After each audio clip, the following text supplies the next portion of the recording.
வேட்பாளர் முகம் தெரியாமல் இவ்வளவு பெரிய வெற்றியை விஜய்க்கு அவர்கள் கொடுத்திருக்கிறார்கள். அவர்கள் அறிந்த முகம் விஜய் மட்டும்தான்.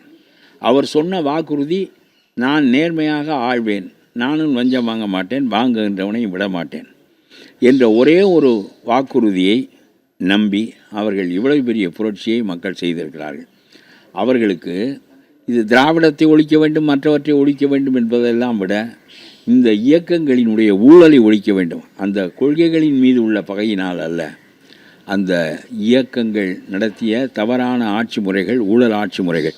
அதாவது ஒரு மந்திரி வெளிப்படையாக ஊழல் செய்வான், ஆனால் KN நேருவின் மீது வழக்கு பதிய மாட்டார்கள். ஒருவர் சிறைக்கு போவார் கைதியாக, அவரை சிறையிலேயே மந்திரியாக்குவார்கள். திமுக இந்த நாட்டுக்கு சொன்ன செய்தி என்ன என்றால், ஊழல் எங்களுடைய வாழ்க்கை முறை, அதை நீங்கள் ஏற்றுக்கொள்ளுங்கள், உங்களுக்கு இலவசங்கள் தருவோம், வாங்கிக் கொள்ளுங்கள் என்பது அவர்கள் சொன்ன, நாங்கள் சட்டத்திற்கு மேலானவர்கள் என்பது அவர்கள் சொன்ன செய்தி. அதை மக்கள் ஏற்றுக்கொள்ளவில்லை. மக்கள் ஒரு புதிய மனிதரை, புதிய ஆட்சியை ஏற்படுத்தியிருக்கிறார்கள். ஜாதி தோற்கடிக்கப்பட்டது. யாருடைய ஜாதியும் யாருக்கும் தெரியாது, எந்த வேட்பாளனையும் முகம் தெரியாது. மதம் தோற்கடிக்கப்பட்டது, பணம் தோற்கடிக்கப்பட்டது, எல்லாவற்றையும் தோற்கடித்து விட்டு மக்கள் பெரிய புரட்சியை என்ன செய்தார்கள் என்றால், ஒரு நேரிய ஆட்சி வேண்டும் என்று அவர்கள் எதிர்பார்த்தார்கள். அந்த நேரிய ஆட்சியை கொடுப்பதாக முதலமைச்சரானவுடன் விஜய் வாக்குறுதி அளித்தார். நான் வரையிலும் விஜய் வெல்வார் என்று எதிர்பார்க்கவில்லை. இந்த பழைய மனிதர்களில் யாராவது தான் மறுபடியும் வருவார்கள் என்று தான் எதிர்பார்த்தேனே தவிர. ஆகவே இவ்வளவு பெரிய புரட்சியை மக்கள் விரும்பி நடத்தி இருக்கின்ற போது, அந்த வாய்ப்பை அவர் தங்கத்தட்டில் வைத்து விஜய்க்கு கொடுத்திருக்கின்ற போது, அவர்கள் விரும்பியதை செய்ய வேண்டிய கடமை விஜய்க்கு இருக்கிறது. அந்த உறுதிமொழியோடு தான் அவரும் ஆட்சிக்கட்டில் ஏறி இருக்கிறார். ஆனால் அந்த ஆட்சியை தக்க வைத்து கொள்ள வேண்டும் என்று இவர் செய்கின்ற முயற்சிகள் அதற்கு நேர்மாறானவையாக இருக்கின்றன, அவை தவறானவையாக இருக்கின்றன. திமுக காரன் தன்னுடைய கூட்டணிக்காரர்களை விட்டு ஆதரித்ததனுடைய நோக்கம், உடனடியாக விஜய் மீண்டும் மக்களை தேடி போவாரேயானால் பெரிய வெற்றியை பெற்று விடுவார்.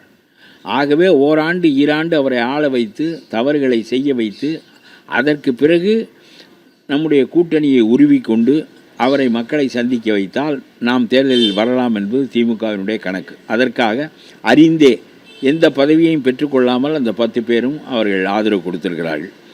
ஆனால் இவர்கள் என்று வேண்டுமானாலும் கவிழ்த்து விடுவார்கள் என்பதற்காக விஜய் செய்ய போன காரியம்தான் மிக தவறாக இருக்கிறது. நான் சொல்லுகிறேன், மக்கள் புரட்சியை நீங்கள் தோற்கடித்து விடாதீர்கள். நீங்கள் CV சண்முகத்தையும் நீங்கள் வேலுமணியையும் தேடி, புதுக்கோட்டை விஜயபாஸ்கர், கரூர் விஜயபாஸ்கர், வேலுமணி, சண்முகம், திருப்பத்தூர் வீரமணி என்று நீங்கள் சந்தித்த மனிதர்கள், அவர்கள் துண்டணிவித்து மாலையிட்டு அவர்களை பெருமைப்படுத்தினீர்களே, அந்த மனிதர்கள் முழுவதும் ஊழல் வழக்கில் உள்ளவர்கள். நீங்கள் கம்ப்யூட்டரில் டவுன்லோட் செய்தால் அவர்களுடைய வழக்குகள் எத்தனை என்று தெரிய வரும். இது மக்கள் அறியாததல்ல. இவர்களுடைய ஆட்சியை நான் சொல்லுகிறேன். இந்த 5 பேரும் மந்திரி ஆவார்கள், எங்களுக்கெல்லாம் என்ன பயன் என்று மீதி MLAக்கள் வர மறுத்தார்கள். லீமா ரோஸ் என்கின்ற லாட்டரி அதிபருடைய மனைவி உள்ளே நுழைந்து மற்ற MLAக்களை விலை கொடுத்து வாங்கி இந்த கூட்டத்திற்கு 25 பேராக ஆக்கியிருக்கிறார். அவர்கள் ஒரு உறுதிமொழி கொடுத்திருக்கிறார்கள். 5 பேர் வந்தால் லீமா ரோஸ் ஒருவர், 2 பேர் வந்தால் லீமா ரோஸ் ஒருவர், ஒருவருக்குத்தான் மந்திரி என்றாலும் லீமா ரோஸ் ஒருவர். ஆகவே லாட்டரி அதிபரினுடைய குடும்பத்திற்கு தமிழ்நாட்டு மக்களுக்கு நேர்மையான ஆட்சியை அளிக்க வேண்டும் என்பதில் எவ்வளவு ஆர்வம் இருக்க முடியும் என்று நான் கேட்கின்றேன்.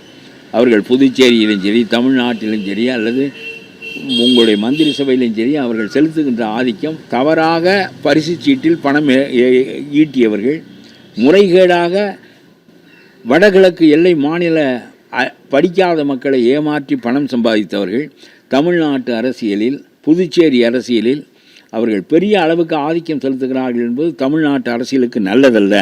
இது போன்றவற்றை நீங்கள் ஆதரித்து கொண்டு நல்ல ஆட்சியை வழங்க முடியாது. ஆகவே நீங்கள் நல்லவராக இருந்தால் மட்டும் போதாது, உங்களுடைய முறைகள் நல்ல முறைகளாக இருக்க வேண்டும். நல்ல மனிதர்களை வைத்து கொண்டு தான் நல்ல அதிகாரியை தேர்வு செய்ய வேண்டும். தேர்வு செய்வீர்கள், அதை நீங்கள் தேர்வு செய்ய முடியும். இருப்பவர்கள் கசடுகளை தள்ளிவிட்டு நல்ல அதிகாரிகளை தேர்வு செய்வது போல உங்களுடைய கூட்டணி கட்சியும் சரியான மனிதர்களாக இருக்க வேண்டும். தவறான மனிதர்கள் என்று தெரிந்து, ஏற்கனவே அவன் கொள்ளையடித்ததில் நிகரற்ற கொள்ளையாளர்கள் என்று தெரிந்தும் அவர்களை மந்திரியாக நீங்கள் ஏற்படுத்தினால் அவர்களின் மீது உள்ள வழக்குகளை உங்களால் தொடர முடியுமா? அவர்கள் மீண்டும் கொள்ளையடிப்பதை உங்களால் தடுக்க முடியுமா? நீங்கள் அவர்கள் இடத்திற்கு போனது பெரிய தவறு அல்லவா? நீங்கள் போயிருக்காவிட்டால் மீதம் 15 பேர் சேர்ந்திருக்க மாட்டார்கள், அந்த 5 பேர் தான் இருப்பார்கள். முதலமைச்சரே இங்கே வருகிறார், ஆகவே அவர் எல்லாருக்கும் பதவி தருவார் என்று ஒரு 25 பேர் சேர்ந்திருக்கிறார்கள். ஆகவே ஒரு தவறான செயலை உங்களுடைய ஆட்சியின் 4வது நாளிலேயே செய்து விட்டீர்கள். ஆனால் அவர்களை நீங்கள் ஒதுக்கி வைப்பதின் மூலம்தான் இந்த நேரிய ஆட்சியை நீங்கள் தர முடியும். நேரிய ஆட்சி என்பது ராஜாஜி காலத்திற்கு பிறகு, ஓமந்தூரார் காலத்திற்கு பிறகு, குமாரசாமி ராஜா காலத்துக்கு பிறகு, காமராஜர் காலத்திற்கு பிறகு, அண்ணா குற்றமில்லாமல் ஆண்டவர், ஆனால் கொஞ்ச காலம்தான் ஆண்டார். பிறகு இந்த நாட்டு மக்கள் அறியவில்லை. இவ்வளவு பெரிய புரட்சியை மக்கள் செய்து நேரிய ஆட்சி வேண்டும் என்று சொல்லுகின்ற போது அந்த ஆட்சியை வழங்குவதற்கு நேர்மாறான முறையில் நீங்கள் தவறான மனிதர்களை அணைத்து கொண்டு அவர்களுடைய பின்புலத்தில் நீங்கள் நல்ல ஆட்சியை கொடுக்க முடியாது.